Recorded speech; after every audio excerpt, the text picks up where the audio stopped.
Vamos a pasar un poquito rápido por algunos versículos, pero son interesantes, ¿saben? Los primeros versículos, pero ya los miramos en 2 viernes y tal vez ustedes quieran estudiarlos en casa y, bueno, tener la bendición allí. El número o la palabra o la letra chet en el Salmo 119, que está sobre la división del versículo 57, es interesante porque se refiere a una palabra que nosotros conocemos como definición, que es errar el tiro. ¿Le hace acordar algo? ¿Quién habló? Pecado, ¿no? O errar al blanco es una posibilidad más conocida, ¿no? Así que esto habla, por ejemplo, del crimen y su pena o castigo, de una falta, ofensa o pecado. Ese número o esa letra tiene ese significado. Interesante, ¿no? Bienvenido, Salvador. Porque seguramente al ir prosperando, al ir avanzando en el Salmo, algunas cosas de estas podemos ver.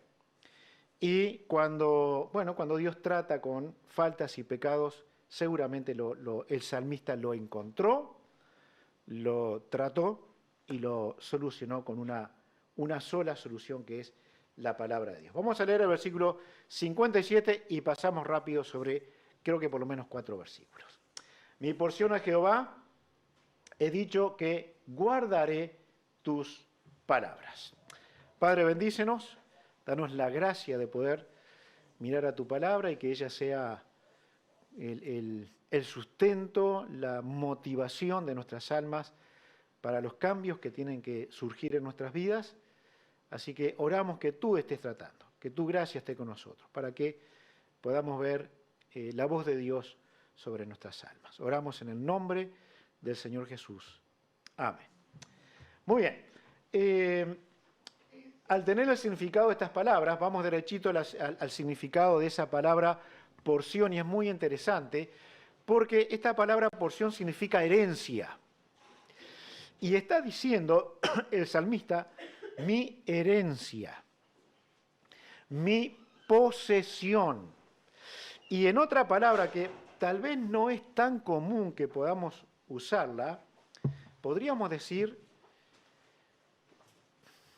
no suena lindo, pero si Dios es mi heredad, es mi porción, es mi pertenencia.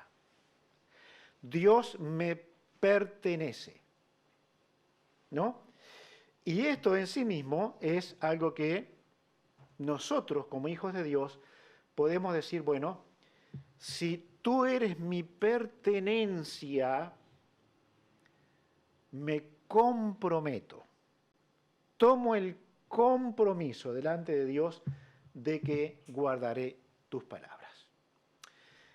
Aquí hay un salto importante en la mente de este hombre de Dios, de que Dios le pertenece. El Salmo 73, 26 dice, más la roca de mi corazón y mi porción, mi herencia. Y todos sabemos que una herencia, ¿qué se hace con una herencia? Se recibe, y en caso de no recibirse de una forma que sea rápida, ¿qué se hace? Se reclama, ¿no? Así que yo estoy en la posición, aunque resulte un poco extraño, de recibir a Dios como mi herencia y en alguna medida de reclamar a Dios, no de una forma ofensiva.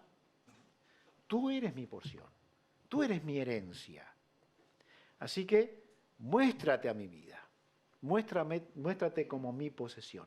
Lo decía también en el Salmo 142, el salmista, 1 al 5, solo leemos el 5, clamé a ti, oh Jehová, y dije, tú eres mi esperanza y mi porción, mi herencia en la tierra de los vivientes. Así que el salmista, que estaba en una condición donde estaba David huyendo en una cueva, donde él no podía decir tengo algo, pero sí podía decir, tú eres mi porción, tú eres mi herencia. Y termina siendo siempre lo más importante para el pueblo y el Hijo de Dios. Guardar la palabra significa, guardar, significa, miren ustedes, cercar con espinas, guardar, proteger, cercar, observar, construir un cerco. Esto preciado para mi vida, esto hermoso que Dios ha dejado para mi vida, su palabra, la guardaré para que sea intocable, indestructible. Será esta mi guarda mayor en toda mi vida. Bueno, depende un poco de los barrios, ¿no? Pero todos podemos ver en muchos lugares serpentinas, ¿no? Le llaman serpentinas. Son espinas de metal, bueno, espinas de metal, no sé cómo llamarle, que se colocan sobre los muros. Aquí está mi posesión y cerco esta posesión y esta palabra de Dios como algo que necesito guardarlo, protegerlo y cercarlo bien cercado. ¿Por qué? Porque el enemigo tenderá siempre a destruir la verdad de Dios. Así que nos quedamos con estos pensamientos. Dios es mi pertenencia y eso responde en mi vida con guardar su palabra. Versículo 58. ¿Alguien quiere leerlo? 58.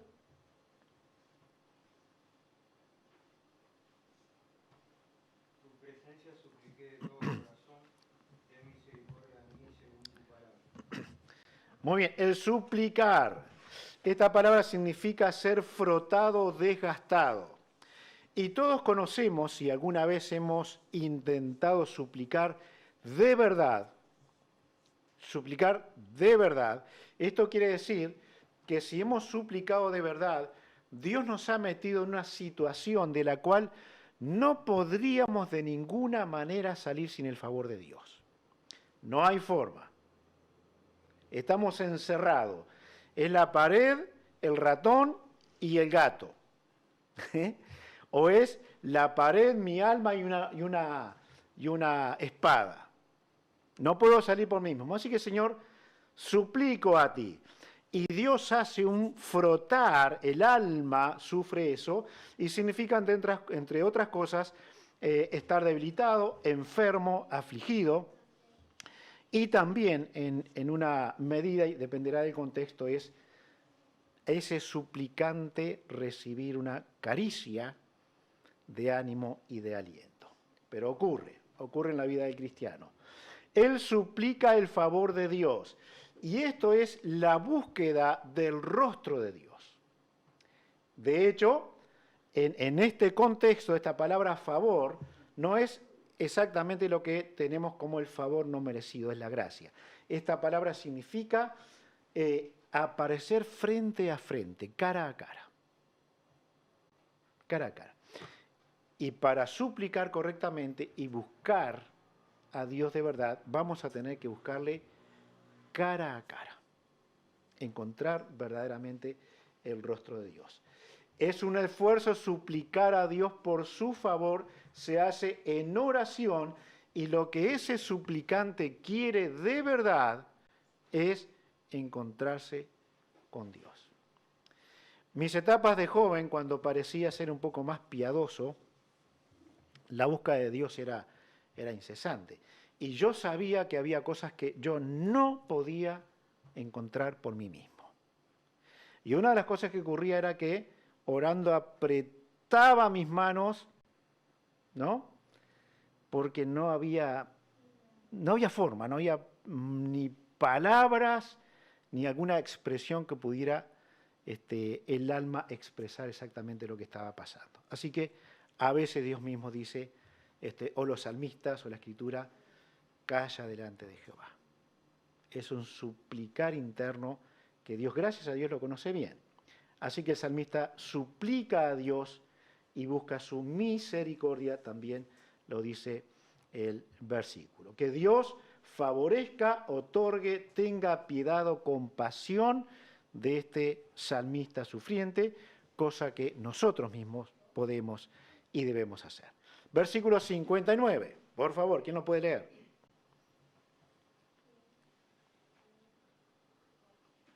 Consideré mis caminos y volví mis pies a tus manos. Muy bien, el pensar es algo muy importante. no siempre se piensa bien en una situación extrema, ¿sí? Pero pensar es muy importante. El salmista, en una situación que evidentemente tenía faltas o tenía chet, ¿está bien la palabra? ¿Era chet? Porque si no la leo no la voy a recordar bien. Él estaba en una situación que evidentemente sus caminos no estaban siendo exactamente como Dios lo quería. Así que nos preguntamos o nos debemos preguntar en un examen personal, pensar. Había una vieja canción que decía, con hambre no se puede pensar. Creo que era así. Era muy popular en su momento. Bien, el Hijo de Dios necesita de la palabra para pensar en sus caminos. Todos necesitamos examinar nuestros caminos y preguntarnos si estamos en el camino correcto, si esos caminos agradan a Dios, si nos hemos desviado sin darnos cuenta, o tal vez nos damos cuenta que esto está ocurriendo, y si estamos enfocados realmente para mantenernos en el camino. Porque cualquier desvío, por pequeño que éste sea, no nos va a llevar a ningún bien. Así que sentarnos a pensar no es una pérdida de tiempo. El Hijo de Dios debería siempre pensar si lo que hoy voy a hacer afectaría mi futuro. Lo arruinaría. O tendría que volver a pedir perdón. O me arrepentiría, porque es seguro que puede ocurrir. Así que antes de actuar, el pensar siempre va a ser algo que nosotros tenemos que hacer. El salmista pensó, consideró, reflexionó sobre sus caminos y no quería llegar a un momento de destrucción. No quería llegar a ese tiempo, que lamentablemente para todos nosotros aún sigue siendo posible. El pensamiento, la palabra pensar, significa muchas cosas, como contar, imputar, estimar, pensar, planear, emitir un juicio. Cosas que significa esa palabra. Entonces, cuando nos detenemos a pensar, todas estas cosas pueden estar justamente ocurriendo. Dios me acusa, está hablando de mí, yo estoy contando las cosas que debo meditar y pensar, estoy estimando si esto es bueno o malo, estoy planeando qué cosas o de qué cosas deberé volver atrás. Y alguna cosa que podemos pensar para mí y para otros. Por ejemplo, si nuestro tiempo de reflexión en él descubrimos que estamos desanimados o vemos en otro un desánimo. Bueno, no hay forma de que esto ocurra, el volver atrás, sin ayudar a pensar. ¿Qué me llevó a esto?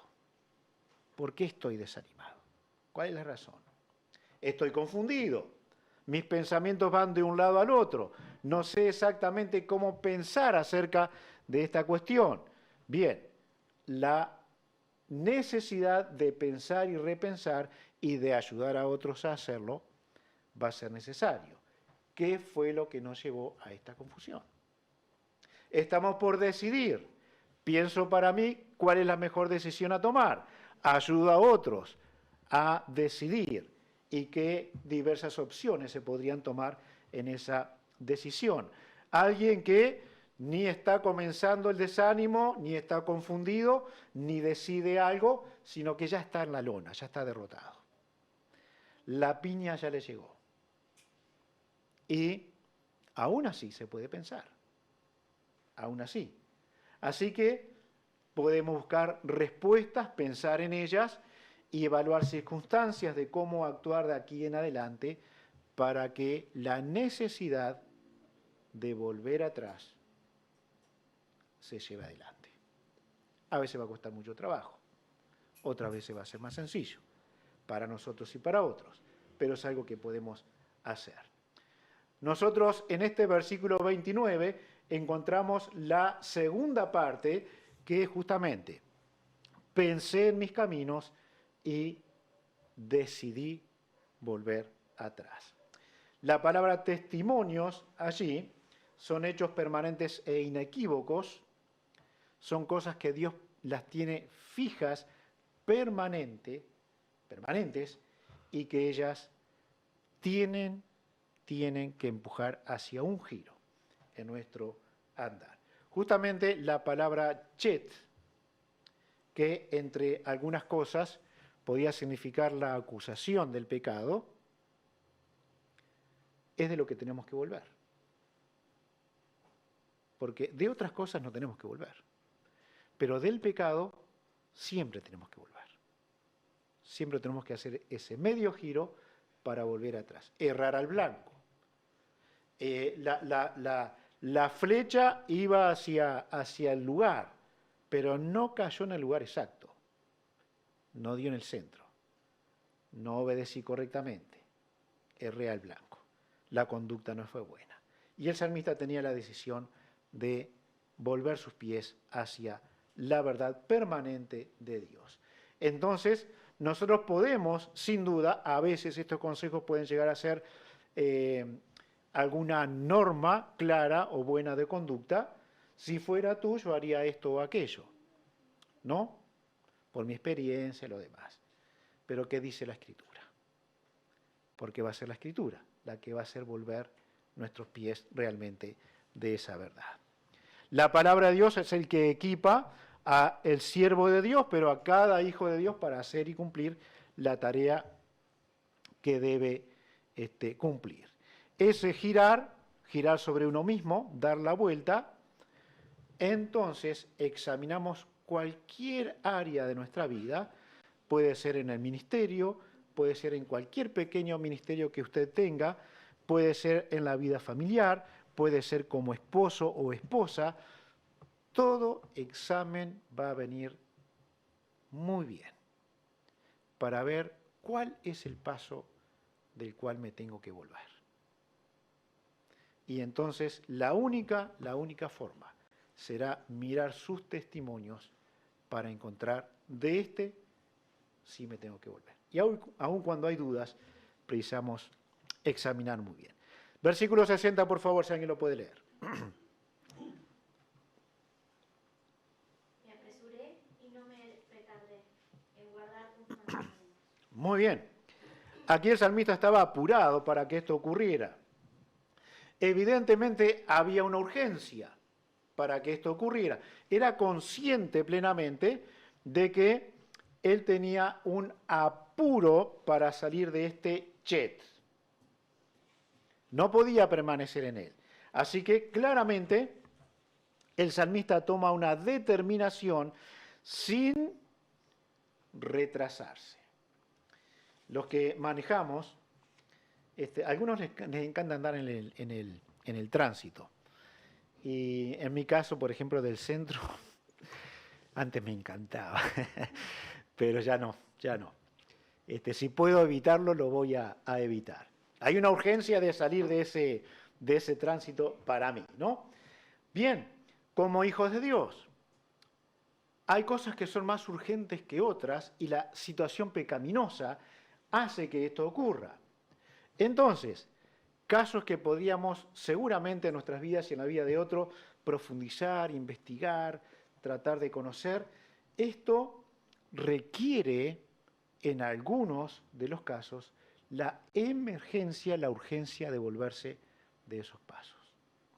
¿Por qué? Porque el fin o la situación no permite más dilación en el tiempo, porque lo que ocurre es daño. El salmista se apresura y trata de volver entonces de su camino.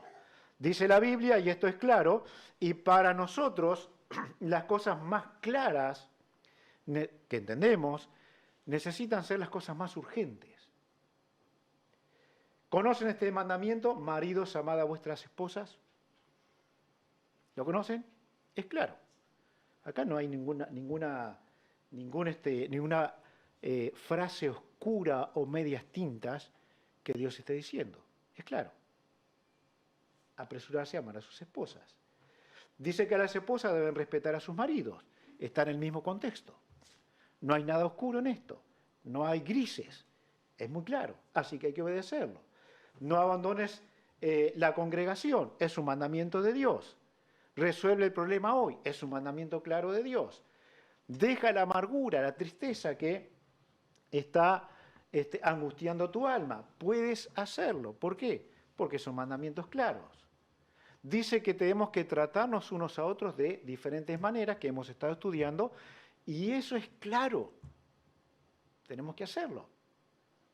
Pero algunos se descansan en que el hermano se arregle como pueda. No me interesa conocerlo. No me interesa visitar su casa. No me interesa que venga a mi casa. No es bíblico. Y es claro. Es tan simple como eso. Así que podríamos recorrer una cantidad de versículos mucho más claros que algunas situaciones que vivimos. Y si nosotros no nos apresuramos hacia lo que es claro escrituralmente, ¿cómo podríamos resolver cosas que son un poco más grises o a veces muy oscuras? Así que el apuro tiene que estar en lo sencillo. Recuerden ustedes que el Señor Jesucristo dijo, buen siervo y fiel sobre, ¿cuál es la palabra? Poco. No dice, como cumpliste toda la Escritura, toda la Biblia, te la sabías, la tenías en tu mente y eras rajatabla con todo esto. No, lo poquito, lo simple, lo sencillo. Y está hablando a siervos, ¿no? Lo que conocemos necesita ser urgentemente obedecido. Volvernos a los mandamientos de Dios. Tenemos que preguntarnos, en estas áreas leídas y en otras, ¿estamos apresurándonos a hacerlas? Porque son ellas, estas áreas, las que glorifican a nuestro Dios. Versículo 61. ¿Alguien que lo pueda leer, por favor?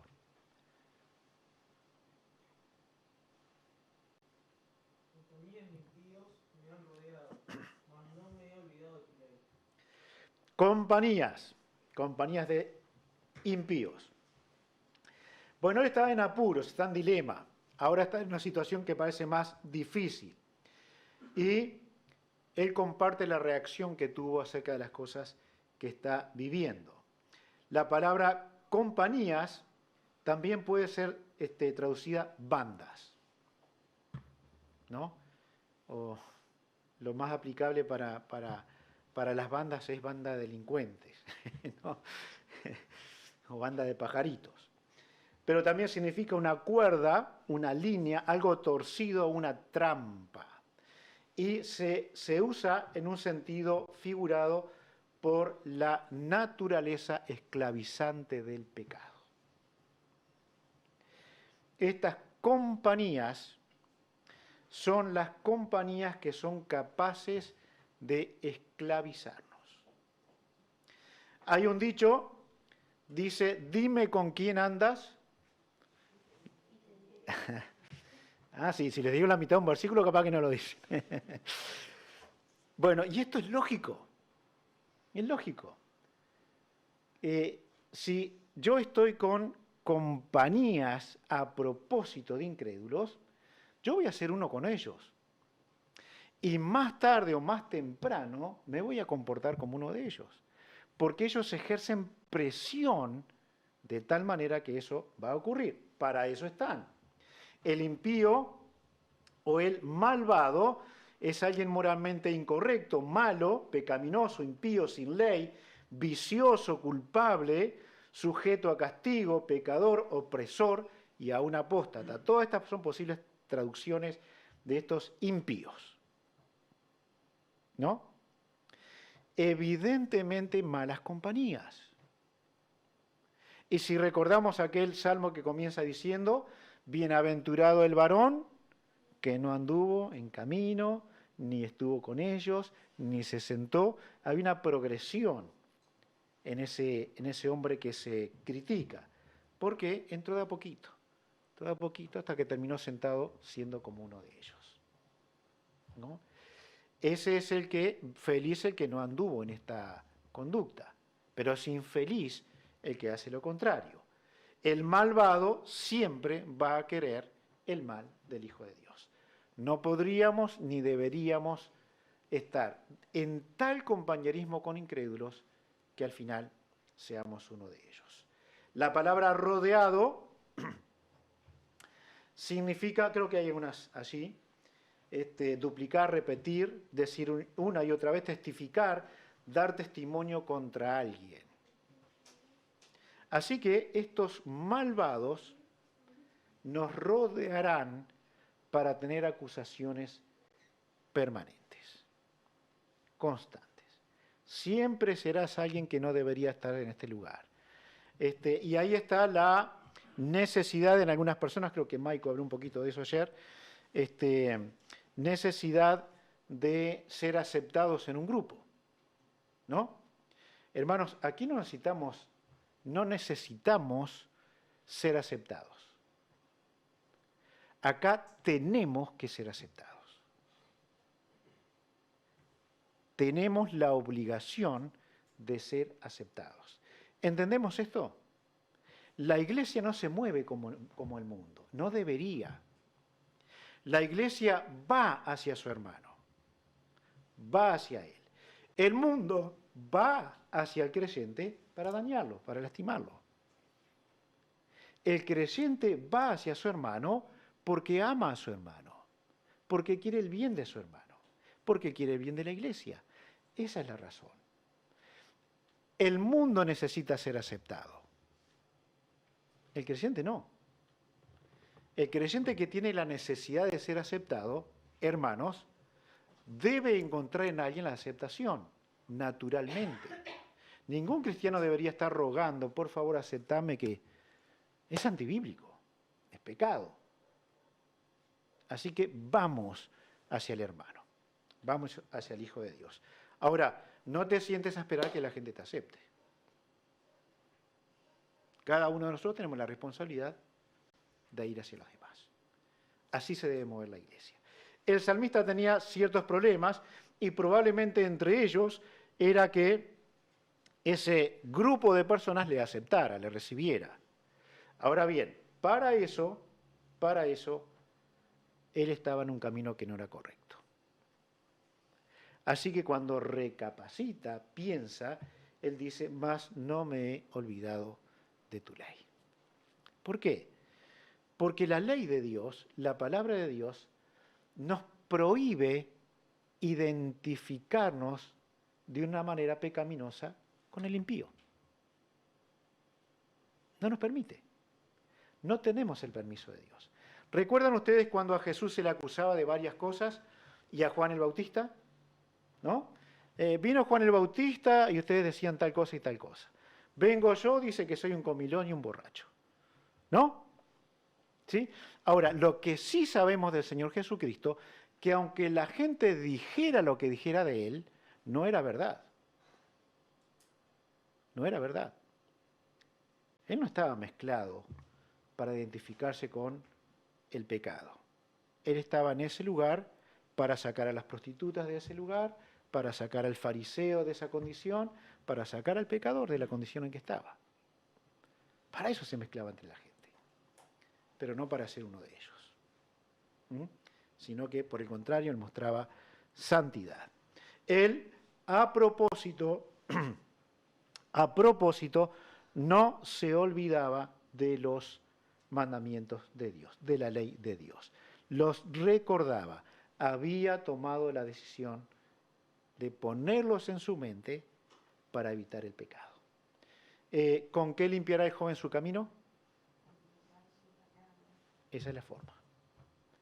Entonces, guarda la palabra en su corazón, guarda la palabra en su mente y va a tener más posibilidades de vencer. La obedece y va a vencer.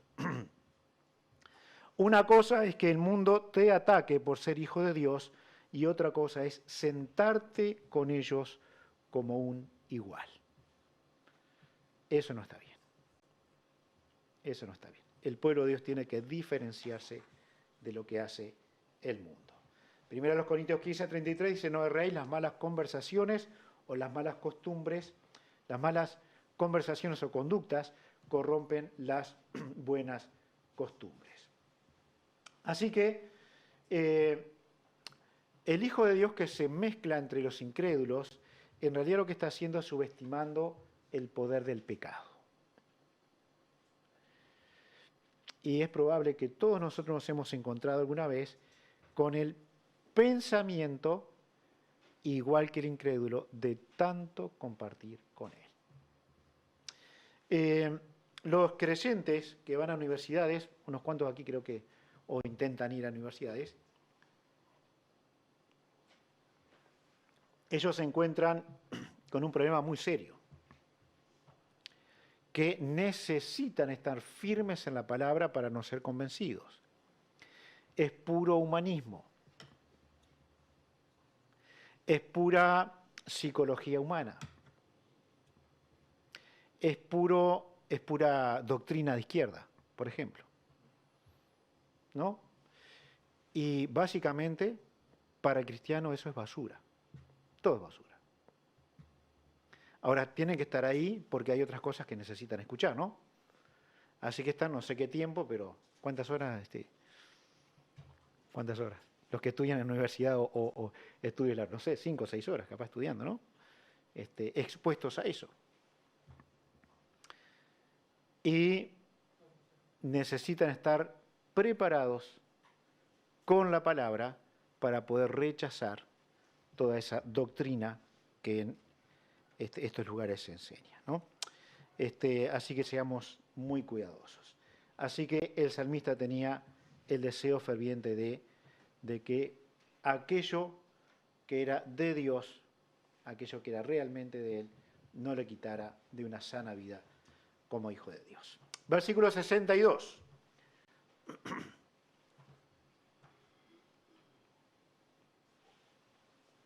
A medianoche me levanto para alabarte por tus justos juicios. Les voy a hacer una pregunta. ¿Han pasado noches sin dormir? ¿En serio? ¿Cuántas películas te miraste? ¿Han pasado noches sin dormir? Ahora la pregunta sería, que queda para ustedes nada más, no me la respondan. ¿Qué hicieron mientras no dormían? ¿No? Y es curioso encontrar esto, me parece a mí, es curioso. Porque normalmente cuando no dormimos es porque hay una profunda preocupación de angustia, de tristeza. Y si nos levantamos es para orar acerca de ese asunto que estamos viviendo. Y si no nos levantamos, no dormimos, pero estamos en la cama con los ojos bien grandes, orando por la situación que estamos viviendo. Pero el salmista cambia todo. Cambia todo. Porque él no puede dormir, se levanta para alabar a Dios. Así que imaginemos a Santi, a Robert, a alguno más que toque música acá, y se levanta a medianoche y Robert agarra el piano y empieza a cantar a Dios. ¿No? Y viene la gente de al lado, vecino Santiago, ¿qué está haciendo? Estoy alabando a Dios, pero estamos a las 3 de la mañana, ¿no? Sí, pero yo lo que puedo hacer es, cuando me pasa esto, alabo a Dios. Es curioso, por lo menos es curioso, ¿no? Porque generalmente los tiempos de no dormir son por preocupaciones, son por dolores del alma. Sin embargo, el tiempo de la noche es el tiempo también de meditar y de que del alma hacia Dios surgen cosas. Que sí, es probable que generalmente sea por esa razón. Ahora, el salmista se levanta para alabarte por tus justos juicios. ¿Qué había pasado? Por lo menos 3 cositas que podemos ver aquí. Él entendió que Dios cumplió fielmente lo que había prometido. fue fiel. Y eso no le permitía dormir. Increíble. El asombro. Su palabra, los juicios que Dios tenía en su palabra, no fallarían. No tendrían absolutamente ningún error. No lo tuvieron. Y el salmista fue ganado en su pensamiento por esto y no tuvo otra que levantarse a alabar a Dios por sus justos juicios. Por lo menos me resulta curioso. Por lo menos. Y me pregunto, a mí no me ha pasado, si alguna vez esto le ha pasado a usted.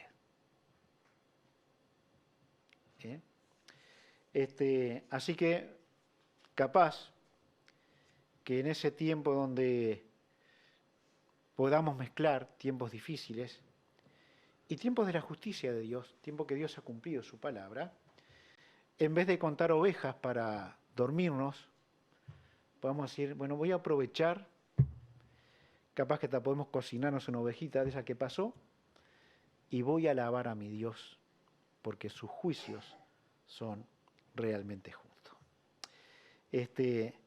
Nosotros sabemos por la Escritura que Dios va a cumplir su palabra. Eso no. Creo que en ninguno de nosotros hay duda. Aunque haya duda, no hay duda. Dios va a cumplir lo que Él ha dicho. Dios es fiel. Dios es fiel. Tal vez si la noche nos mantiene despiertos, podamos comenzar a recordar lo que Dios ha hecho en la Biblia, sus historias, las historias del juicio de Dios, la justicia de Dios, y una vez levantarnos para decir gracias porque estás cumpliendo lo que has dicho. Inquietudes en la noche, pensamientos que nos ganan, preocupaciones para el día de mañana, preocupación sin que llegue lo que tal vez solamente será una imaginación, insomnios por no confesar el pecado, no dormir porque, bueno, ¿cómo voy a arreglar este pecado o lo que fuera?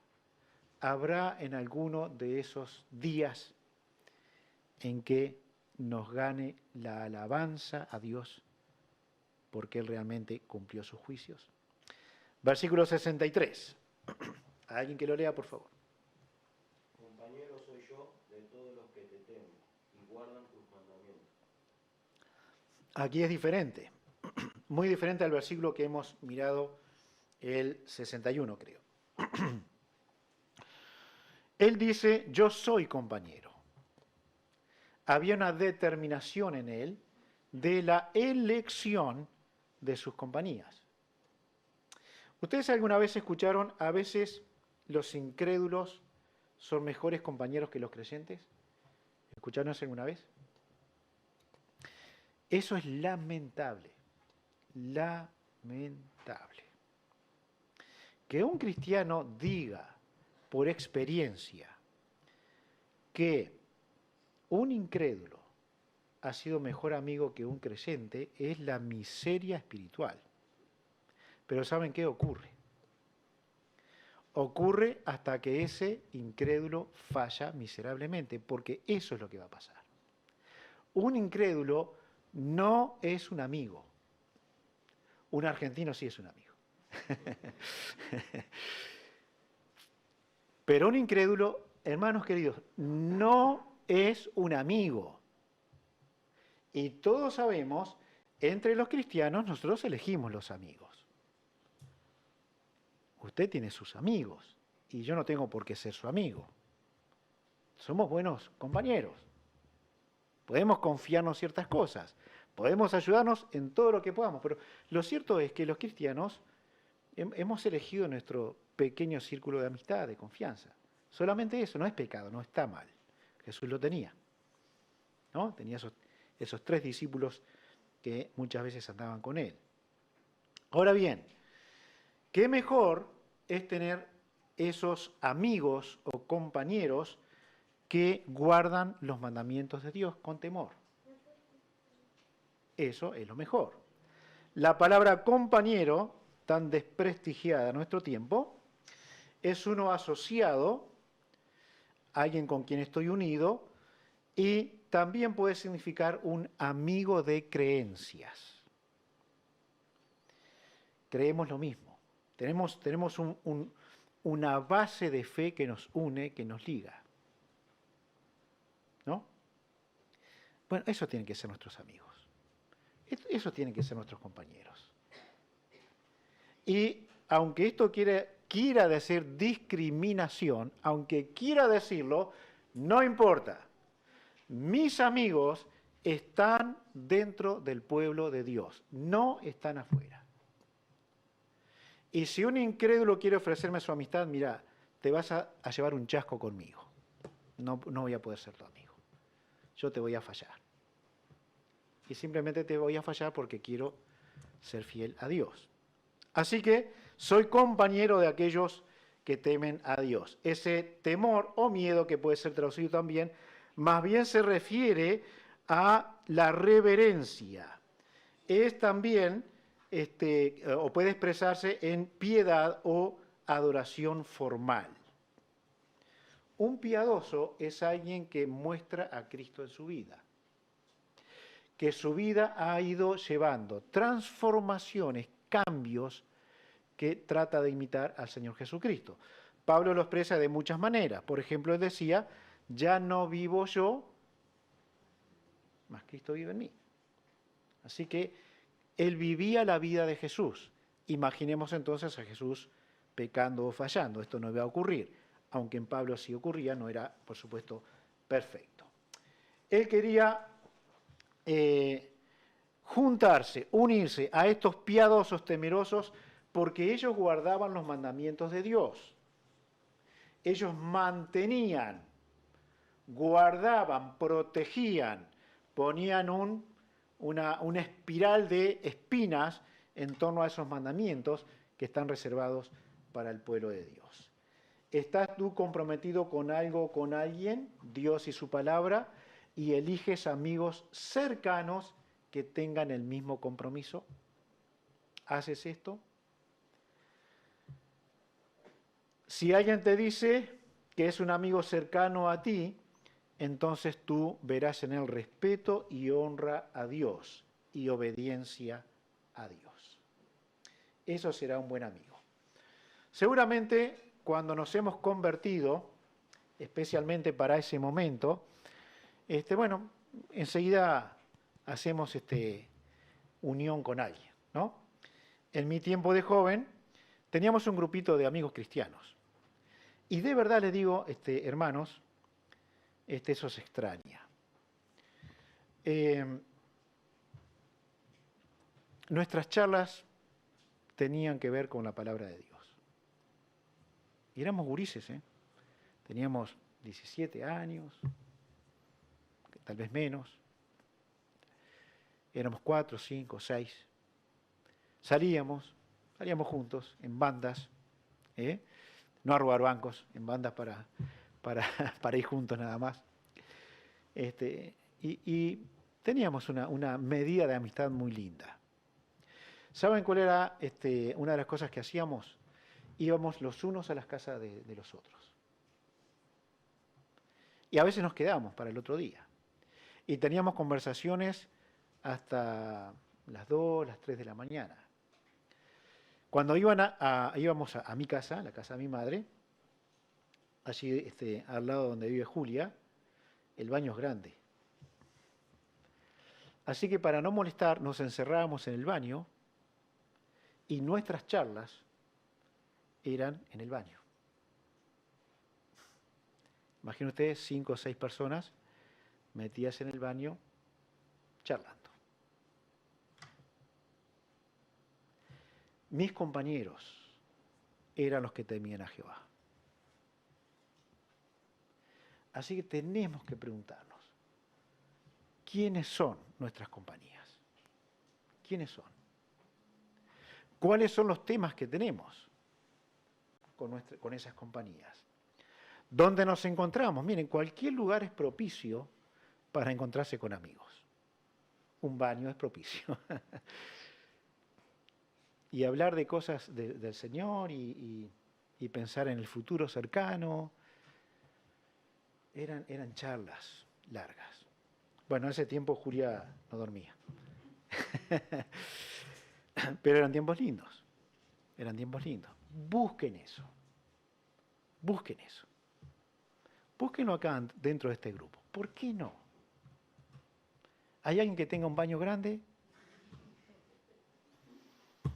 Busquen la casa que tenga el baño grande y se meten adentro y charlan. Y van a ver qué lindas experiencias van a tener para contar en el futuro. No tienen que ser solo entre nosotros. Hay hermosos cristianos en diferentes lugares. Y ellos pueden ser nuestros amigos. Y capaz que no tienen un baño grande, pero tienen un comedor grande. ¿Por qué no? Lo peor que nos puede pasar es que nuestros compañeros, nuestros asociados, sean personas que no quieren, dicen ser creyentes, pero no quieren saber nada con Dios. ¿Por qué teníamos un buen fundamento en aquel tiempo? Porque teníamos buenos maestros. Sí. Teníamos buenos amigos. Teníamos buenos amigos. Y el futuro, el futuro para entonces, el futuro nos ha llevado todos por diferentes caminos. Y no tenemos la amistad ni el baño que teníamos antes. Y si nos vienen a hacer eso ahora, nuestros hijos nos sacarían a patadas, ¿no?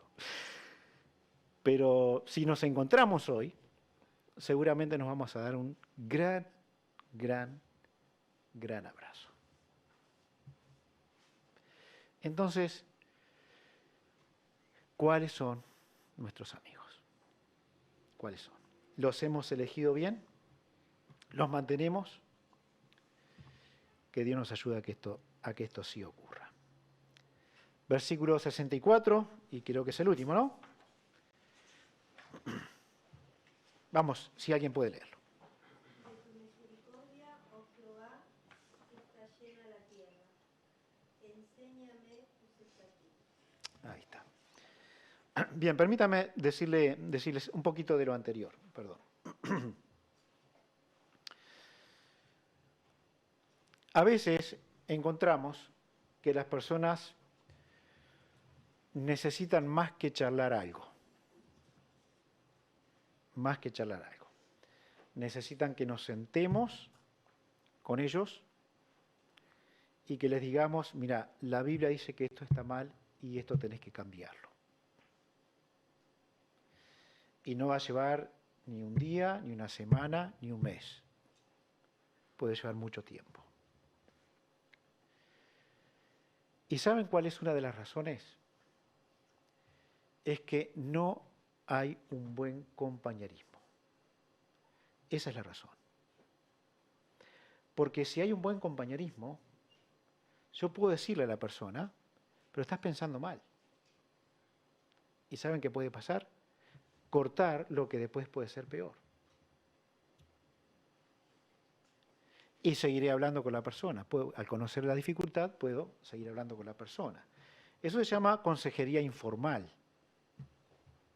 Pero cuando alguien llega a la consejería formal, muy probablemente esa persona no tuvo consejería informal. Porque no quiere hablar, porque le da vergüenza expresar sus fallas, sus faltas. Así que fomentemos buena amistad, porque los buenos amigos nos van a decir en qué estamos fallando. No nos van a aplaudir siempre, nos van a decir en qué estamos fallando. Así que, come una buena comida con tu amigo, invita gente a tu casa, invita familias a tu casa. Tal vez puede tener pasatiempos con esas personas. Algunos juegan al fútbol, por ejemplo, pero otros tienen otro tipo de actividades. Si tienes posibilidad de hacer un viaje con un grupo, ¿por qué no? Se programan un viaje de vacaciones, ¿no? Y charlan, conversan. Capaz que para algunos simplemente es tomar un cafecito, unos bizcochitos y charlar una hora, un par de horas e ir conociéndose. ¿Qué es lo que hace eso? hace que cada uno pueda ir descubriendo su corazón y que el otro pueda ayudarle en consejería. Si tus amigos tienen una visión del mundo centrada en la Biblia, lo que va a pasar es que van a influenciar tu vida. Lógicamente. Por ejemplo, estamos en sequía en nuestro país. ¿Dice algo la Biblia acerca de esta sequía? Bueno, particularmente de Uruguay no, porque no está mencionado en la Biblia.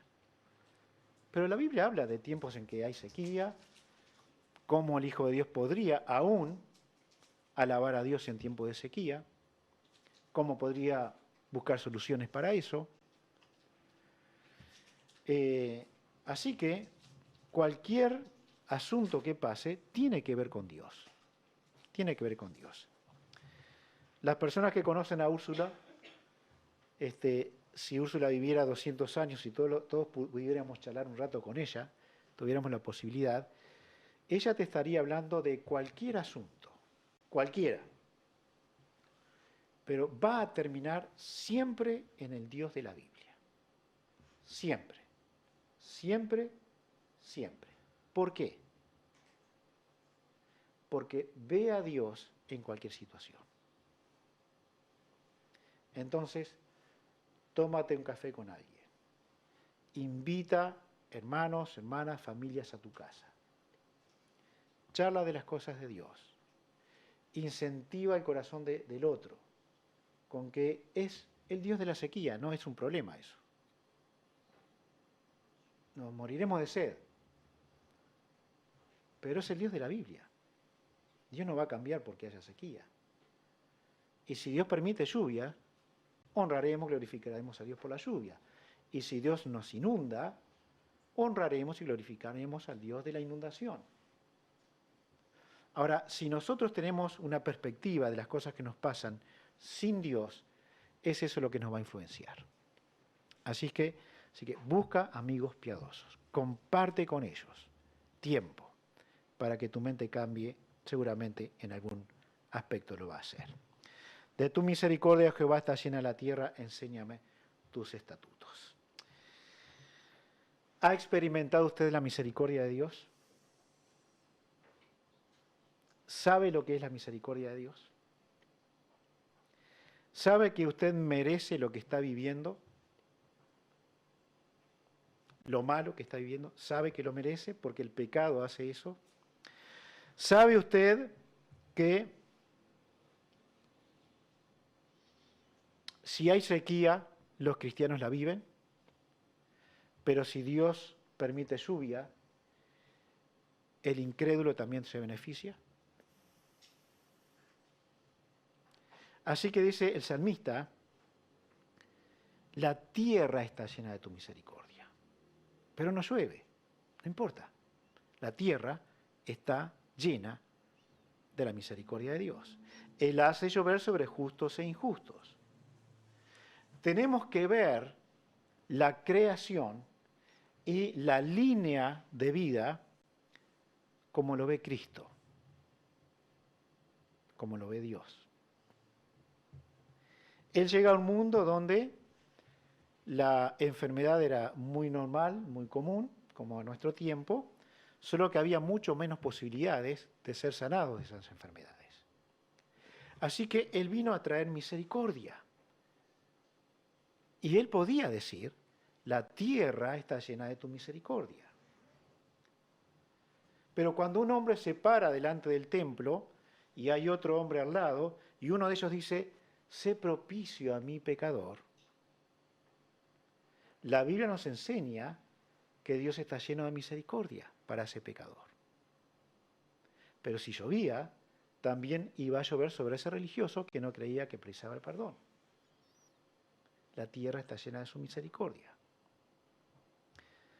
Dios no elimina a los malvados de sobre la tierra cuando comete un pecado.